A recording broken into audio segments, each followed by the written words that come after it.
박근혜 대통령 탄핵소추안 발의에 특검 또 국정조사까지 대한민국의 운명을 가를 역사적인 한 주가 시작됐습니다. 새누리당은 비상대책위원회 구성이 가시화하는 모습인데요. 국회 취재기자 연결하겠습니다. 강은나래 기자. 네, 새누리당은 분당 사태와 같은 파국은 일단 피한 모습입니다.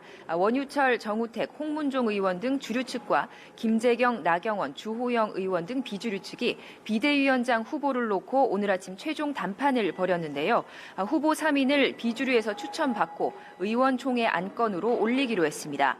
아울러 비대위원장이 비대위 구성의 전권을 갖고 국민과 당내 의견을 고루 수용할 수 있어야 한다는 것도 합의안으로 내놓았습니다.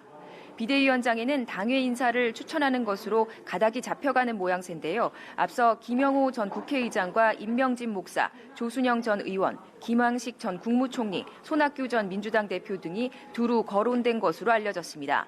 오늘 합의 사항을 당 지도부가 받아들이고 의총에서 추인하면 새누리당의 비대위 체제 전환은 속도를 낼 것으로 보입니다.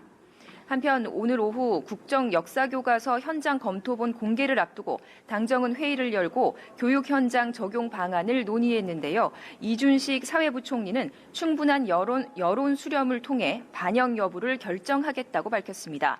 또 당 윤리위원회는 오늘 오후 여의도 당사에서 회의를 열고 박 대통령 징계 요구안 심의에 착수합니다. 네, 야 3당은 오늘 각 당별로 박 대통령 자체 탄핵안 초안을 완성한다고요.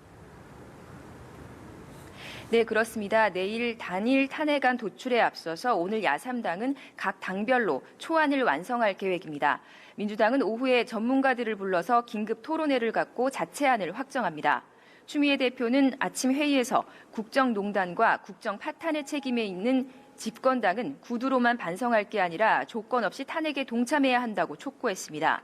국민의당도 의원들 의견을 최종 취합해서 초안을 마련하는데요. 박지원 비상대책위원장은 회의에서 새누리당 의원 60여 명이 탄핵안에 찬성한다고 들었다고 말했습니다.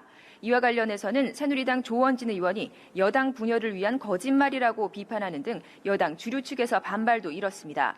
일단 민주당과 국민의당이 자체 초안에 제3자 뇌물죄를 포함하기로 하면서 단일 탄핵안에도 이 같은 내용이 적시될 가능성이 높아졌습니다.